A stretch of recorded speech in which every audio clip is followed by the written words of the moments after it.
The High Court has placed 4 police officers and a civilian on their defense for the murder of International Justice Mission lawyer Willie Kimani, a client Josephat Mwenda, and driver Joseph Muiruri on June 23rd of 2016.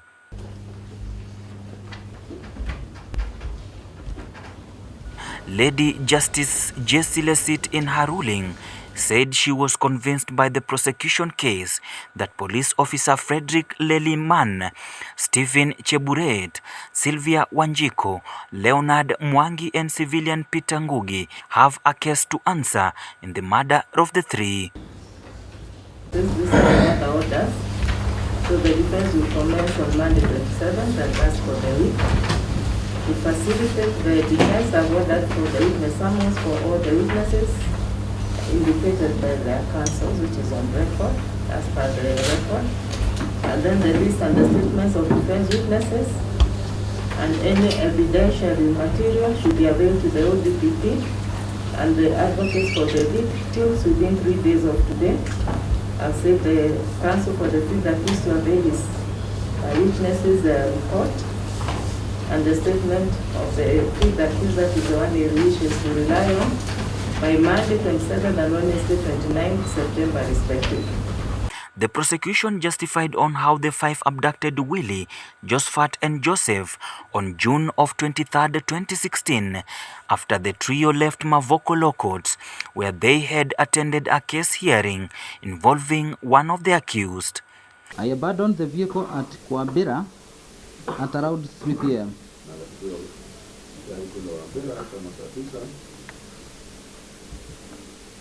One other thing that was disturbing my mind was that their phones were left in the car by the victims. They were ringing all the time, and I knew the people calling would wonder what was happening. I switched off 4 of the 5 phones, and I was unable to switch off 1. 2 phones were left on the front seat, and the 3 were on the rear seat. After parking the car at Kwambira, I removed them and I threw them away one by one. While I was still at Kwambira, I called Senior Sergeant Leliman and told him that I was on my way back to Syokimau after abandoning the car. After a week-long tedious search, their bodies will then be discovered in River Athi in Oldonyo Sabuk in Machakos County. The trial that began in 2016 has taken 5 years for the prosecution to close its case last week after calling 46 witnesses. Jana nikapata ripoti kutoka kwa watu kadhaa wa kadha, raia tu. Ndio nilisikia wakisema kuna mili imepatikana 14 force. Boy mapema tunakuja kwa sababu tuko karibu na hiyo fahari ya baridi. Sasa ndio tunakuja kunapata, ukiona mzigo yoyote iko mahali kwa maji, ndio unaweza kuingia ndani uende ukakagua ni nini. Ukishapata ni mwili wa mtu, ndio unaenda station unaenda kuripoti. Among those who were called to give evidence include police officers, Willie's former colleagues, witnesses who discovered bodies floating at the river, a boda rider who the prosecution said that he was the last person Willie talked to and who picked a distress note allegedly wrote by the lawyer on a tissue paper. At around 11 p.m., the second victim was picked or removed from the boot of the wing road and then taken to a different corner. That is not the same ground the short man was executed.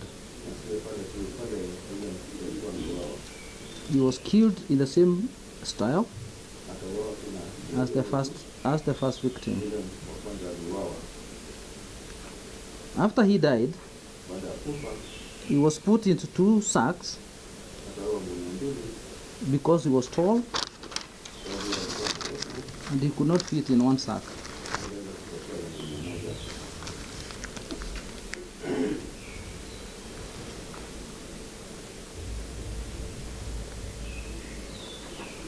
One sack was put through his head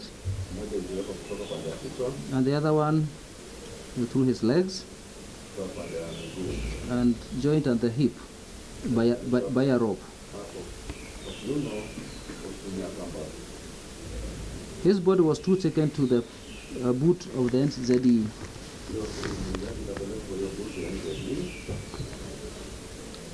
The last victim was killed almost immediately. After the second victim was placed in the boat. He was also struggled to death using a rope and an iron paper.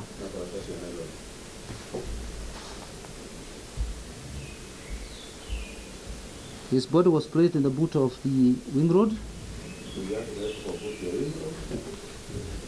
The first victim's body was removed from the NZD and put together with the last victim with the wing rod.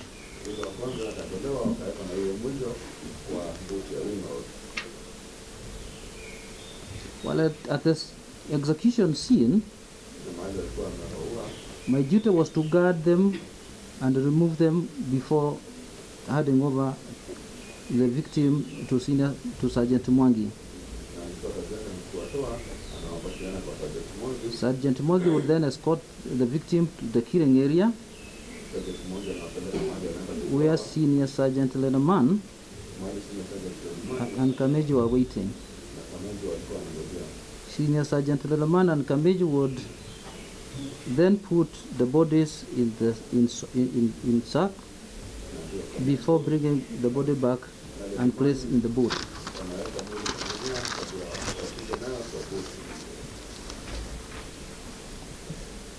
After all the 3 victims were killed and the bodies placed in the 2 cars, we took off towards the main Mombasa-Nairobi highway. I drove the wing road which had the 2 bodies, where the NZE with the other body was driven by Kamejo. Senior Sergeant Leliman was in my car while Sergeant was driven in Kamejo's car.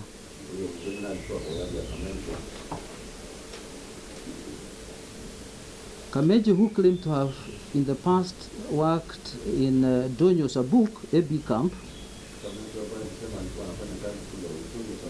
was to lead the way, apparently because he knew the area better and therefore conversant and equally better to assist in the disposal of the bodies.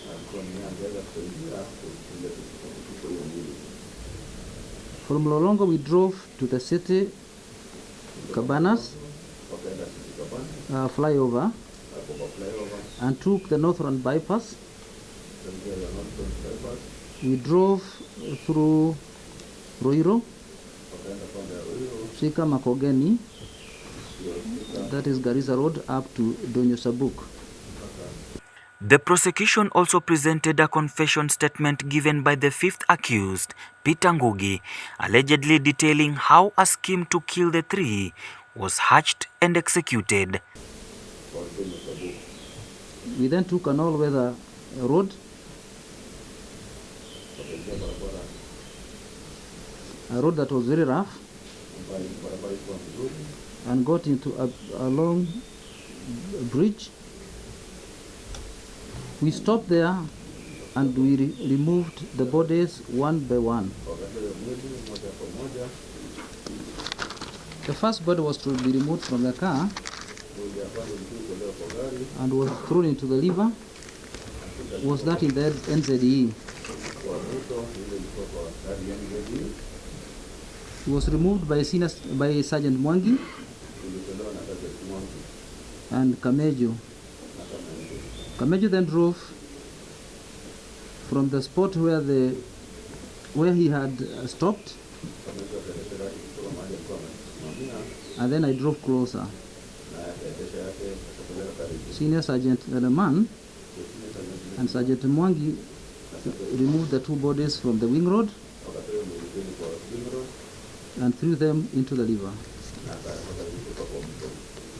The prosecution, in its bid to prove its case against the accused, also used technology, including cell site analysis, to map geographical area, DNA sampling, and photocall data.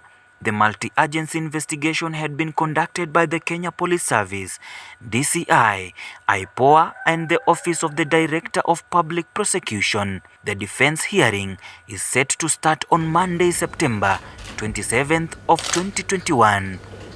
For Straight News TV, I'm Ode Francis.